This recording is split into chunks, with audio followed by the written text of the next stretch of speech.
Welcome back. Welcome back for a wonderful afternoon. This is going to be full of rich and interesting experiences. To start it off, I'm going to introduce you to a person I've known for a few years who has been the backbone, one of the foundation people who has revolutionized India with technology. Most of us know this technology revolution. This is, if I was going to pick one person, this is the man. He is the advisor to the Prime Minister. He holds many positions, including with the UN. He's an inventor. He holds over 100 patents. Well, I can go on and on about Sam Pitroda. Sam, why don't you come out? It's better. He's a great guy.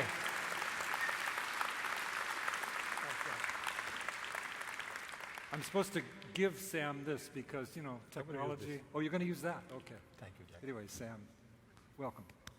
Thank you, Jack. Ladies and gentlemen, good afternoon. It's indeed a special privilege to be here with you to share some of our work on GIS and technology in India. I want to thank Jack and Esri for giving me this opportunity. Looking at all of you, almost 10,000, it is indeed a very humbling experience. I'm going to talk first a little bit about India and then about GIS.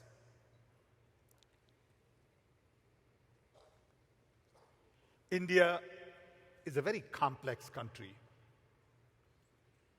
very diverse in terms of genetic pool. We have deserts on west, rainforest on east, Himalayan mountains on north, 6,500 kilometers of ocean front, and tropical jungles in south. This India is changing and changing rapidly. India also has a great deal of history, heritage in our temples, languages, art, music. 2,700 years ago, India had best of the best universities in the world. Takshashila, Nalanda, Ratnagiri. In 1760, India was the largest economy in the world, 27%. In 1947, when India got independence from British Raj, Indian economy was about 2% of the world. And as a result, founding fathers spent a lot of time on building higher education institutions and infrastructure, research, and focused on agriculture, atomic energy, space research, medical research, agricultural institutions, IITs for technology, IIMs for management. This was the focus in early days. 65 years down the road, we see a lot of the great benefits of all the seeds we had planted then. Technology has been the key driver in India's development. But some of us look at technology a little differently.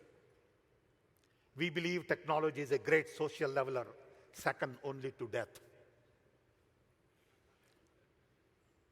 Some of us also believe that the best brains in the world are busy solving problems of the rich who really don't have problems to solve. And as a result, problems of the poor really don't get the right kind of talent. We have the largest number of poor in the world. We have a huge amount of young talent, and we have moral responsibility to solve the problems of the poor. And that's where we believe technology, including GIS, is going to help us in the next couple of decades to come.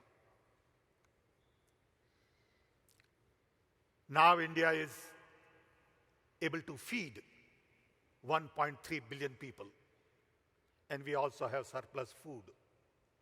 We are one of the largest producers of milk. I started my work in India after having spent about 2 decades in US on telecom in early 80s. Then we had 2 million telephones for 750 million people. Just in a short span of 20 years, India is a nation of connected billion. We have 900 million telephones. And the key is to take this connectivity forward. India has been growing at the rate of 8% for the last 7-8 years, leaving aside last year and a half. India generates over $100 billion worth of software export every year, year after year, and we believe that number will go to 250 billion by 2025. This India is looking at technology to really create opportunities for the young. But this India has lots and lots of challenges. Challenges related to urban development, rural development, education, health. India is still a very poor country.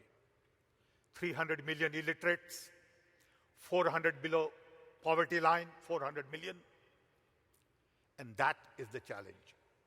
So everything we do has to take into consideration bottom of the economic pyramid. All our focus has to be on inclusive growth. And this demands that we understand affordability, scalability, and sustainability. We have 550 million young below age of 25. We need to create 12 to 15 million new jobs every year, year after year. How do you do that? And that is the main developmental agenda for us. So in a sense, from my perspective, there are really 3 challenges in India. Disparity between rich and poor, urban, rural, educated, uneducated. This disparity is very large, and we need to really narrow it a little bit. Second, demography. As I said earlier, 550 million young below age of 25. Where everywhere else in the world, population is aging and decreasing. In India, it is young and increasing. This is the workforce for the world. How do we train them, skill them, feed them, provide nutrition, create jobs? Is the fundamental challenge for us. We also have to make sure that we do expedite the process of development. Everything is happening in India, but perhaps not at the pace we would like. We have 3 strategies on development. First, expansion. We need more schools, more hospitals, more teachers, more doctors, more roads, more power plants, more homes, more jobs. We also need to make sure that the quality of everything we do needs to be improved substantially. Leaving aside top 5%, 10% of education, health, governance, everywhere, we need to really improve quality. And finally, equity.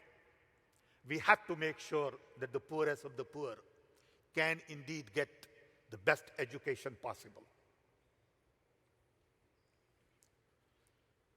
To do this, we have decided to focus on information.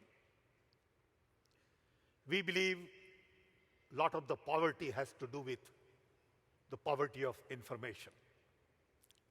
So we have right to information, which has been introduced, but we really don't have information organized in a manner people can use.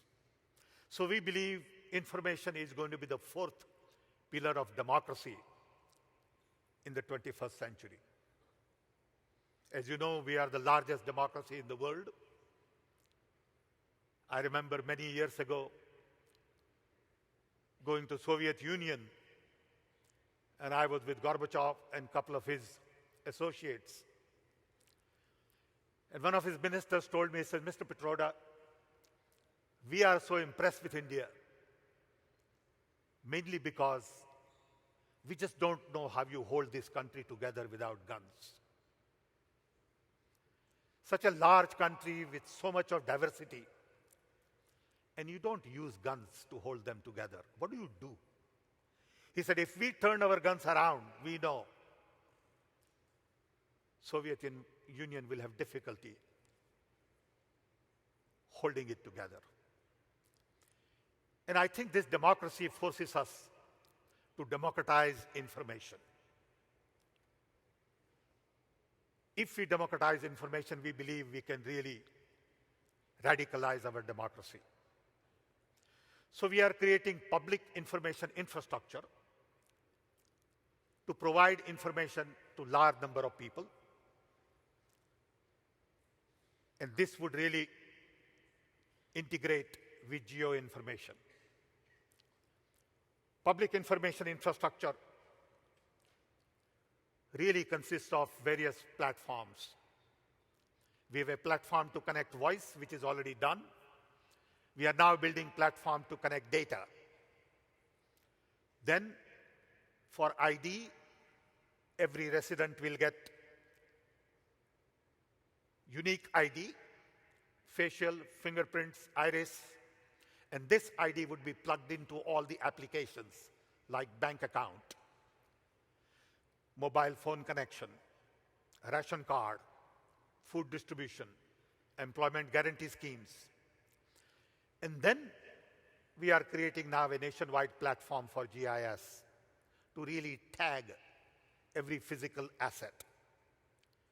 With this, we have a platform for cybersecurity, lots of government and public service applications. We are computerizing, for example, 32 million court cases. It takes 15 years to get justice today, and we believe by computerizing, we'll be able to reduce this to perhaps 3 to 4 years to get justice.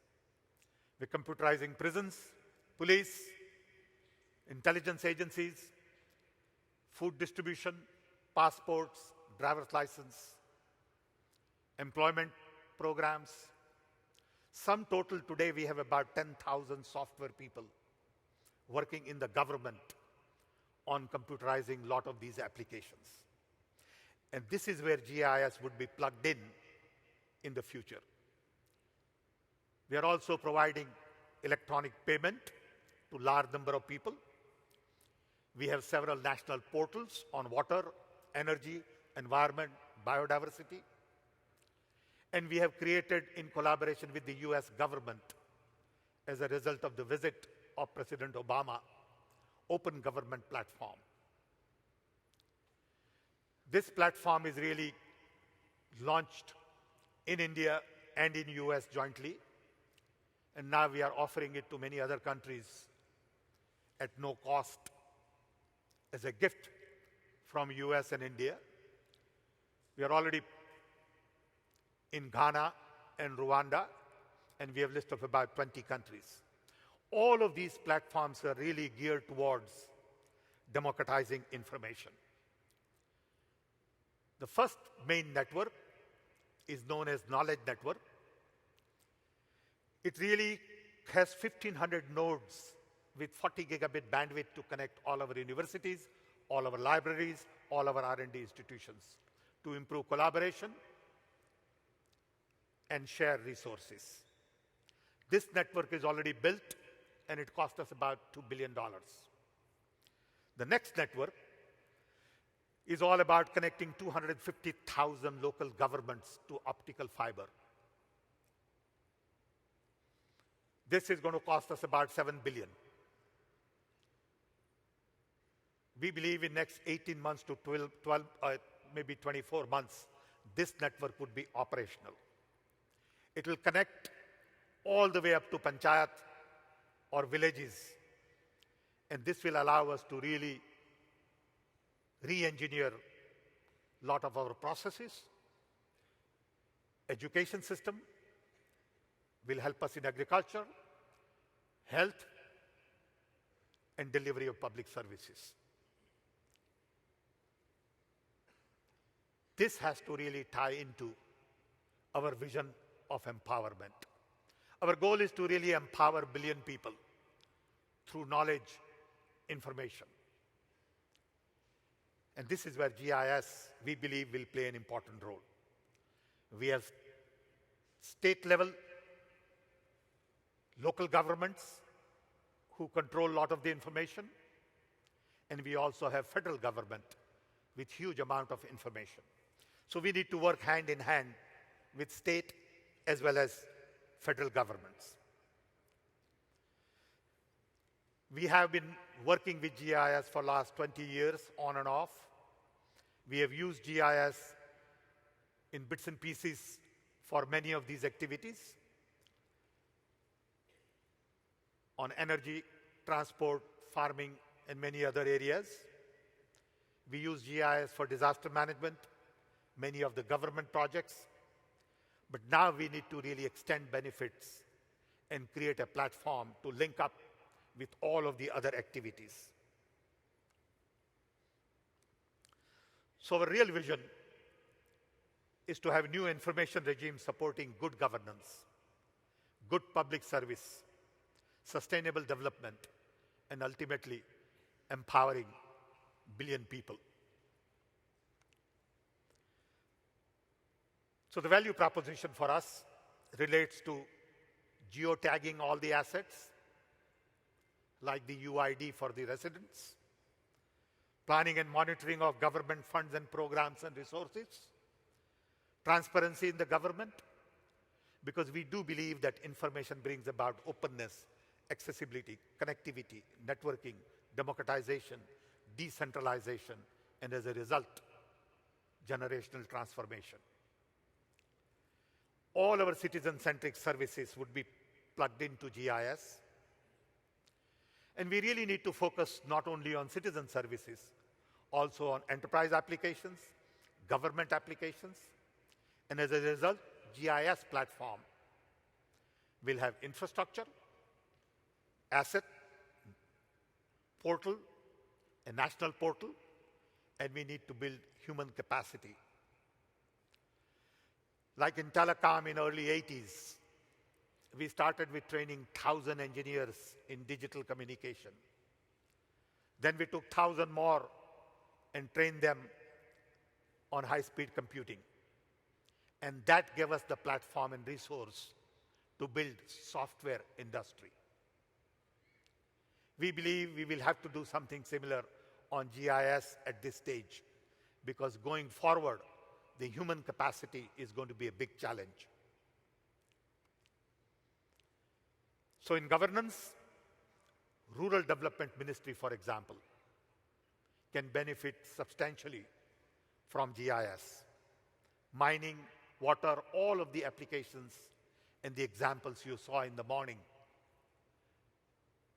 give us more confidence to really build these applications in the near future to help us in managing our resources, improving productivity, increasing efficiency. We have several programs on e-governance today. Besides computerizing courts, there are special programs on e-governance which also would need plug into GIS services. And for enterprise, there are all kinds of applications. Earlier, we were talking about census data with a couple of friends during coffee break. And we said if the kind of applications we saw earlier, if we can get birth certificate online immediately at the time of birth, maybe the whole census meaning would change. We have launched our own satellite for imaging. We have lots and lots of different groups working on a variety of applications today in agriculture, land management, health services, and the idea is to bring all of these together. When we started looking at this 3 years ago, we realized that we have almost 10 different maps in the country. Everyone has their own map. Water department map is different from revenue department, is very different from telecom, gas authority. Each one has their own boundaries. And to get everyone to come together on a platform to agree to a common map took us almost a year and a half. Information is power nobody wants to share. And we learned hard way that if we want to succeed in this area, we got to get everybody collaborating together and accepting one common standard. These are some of the national assets and some of the state level assets. All of these assets will have to seamlessly work together. And it's not very easy to work with different states. We have around 30 different states, 15 different languages. Some of our states have 200 million people, like a country. And to get all of these to work together is indeed a major challenge for us. Capacity building is the core of our program on national GIS. We need to get right in early school education, understanding of GIS. We need to train people in the government. We need to train management people. We need to educate our politicians. We need to create special university, special courses. And we believe a lot of this is going to take a decade. This is one of those items which is not going to happen in next 3 to 5 years. For us, the fundamental drivers are minimizing cost, improving efficiencies, enhancing public services. You look at our 5-year plans, which are documented in 3 big books, close to 1,000 pages. Hardly anybody reads those plans. Now we are digitizing, making it available to large number of people, including schools and colleges. All of these things are just beginning to happen. The key at this stage is connectivity, access, organizations, policies, and we do realize that we need special organization for GIS. We need special policy framework for GIS, and we do need focus on innovations. So National GIS Agency will look at capacity building, policies, manage portal, create infrastructure, provide services, and manage assets. It will also tie in with a lot of the other agencies, like remote sensing, aerial survey, National Organization for Maps. All of this work has just started. What do we hope to achieve from all of this? We do believe that information would improve transparency, accountability, would address issues related to corruption, misunderstanding, waste of resources, and would make government more accountable. It will empower citizens. It will provide knowledge to a large number of people. And hopefully, because of the size of the country, we will be able to provide the kind of leadership that we need at all levels to integrate GIS into many government programs. These are some of the applications we are working on right now: land acquisition, wasteland development, water, agriculture, mining, and all of that. Planning does use GIS today. But at the end of the day, we really need Indian model of development. We believe the Western model based on consumption is just not scalable, sustainable, workable, desirable for India. We cannot have education at the cost of $30,000 a year tuition. It's just not scalable. We have to focus on affordability. Everything we do has to be affordable.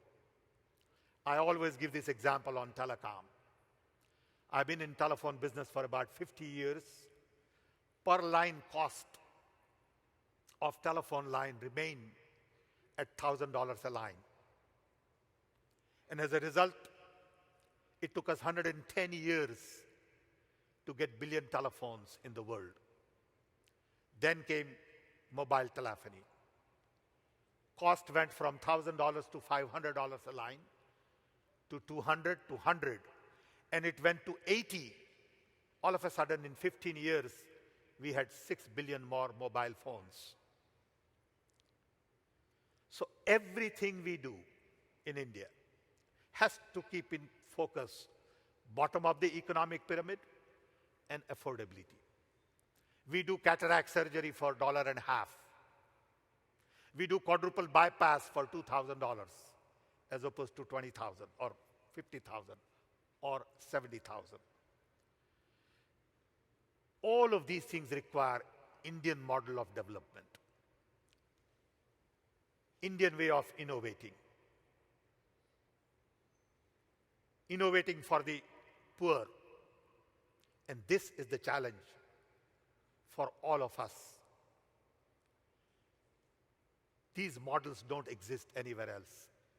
Everyone is quick to look up to the US and the West for all kinds of solutions, which is great. But at the end of the day, if we can't change the cost model, it has no applications in India except for the top of the pyramid. Take, for example, auto. Can we really develop a system where everybody in India and China would have a car? It's a scary thought. How can we have a billion, 1.3 billion cars in India? What does it mean to environment? So we need to find new solutions for transportation. A lot of these things require generational change and not incremental change. The biggest challenge for us is mindset. I tell many of my colleagues today that we have 19th century mindset, 20th century processes, and 21st century technology, and 21st century needs. We got to think very differently. Finally, the real challenge is to reduce disparity in the next couple of decades. 2010, 2020 has been declared by Government of India as the decade of innovation. We have National Innovation Council, state-level innovation councils, and the focus is to train young to think differently. We believe through innovative ideas, out-of-the-box thinking, we'll be able to address challenges related to disparity, expedite development, and really focus on demographic dividend. If we don't focus on 550 million young, it could be a major challenge for us going forward. I'm confident, mainly because of technology of today, whether it is information and communication, cloud computing, open source software, fiber optics, smartphones and all that, or biotechnology, nanotechnology, materials, alternate energy. All of these things give us hope to find new solutions. I'm upbeat on India, mainly because of technology and the young talent. But I do realize that we have a long way to go. Journey is just beginning, and it will perhaps take a decade or two. But the success we had in telecom gives me the confidence that it can be done. We need help. We look forward to your support, your understanding. And once again, I want to thank Jack for giving me this opportunity. And I wish you all a great conference. Thank you.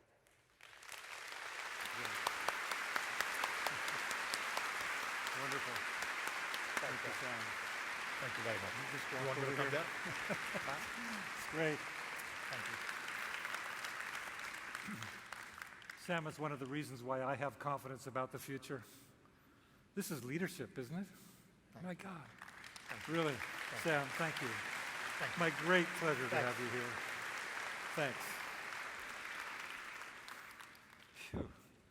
Roger Tomlinson at lunch, we were talking, if we'd only met Sam 30 years ago, wasn't that your comment, Roger? It's great. It is the kind of leadership that we need for the future. It's the kind of leadership we need to turn it around. That kind of top-down thinking, but also not just baloney. I'm talking about people that actually have done things. He did things, and he continues to do it today, transforming our future.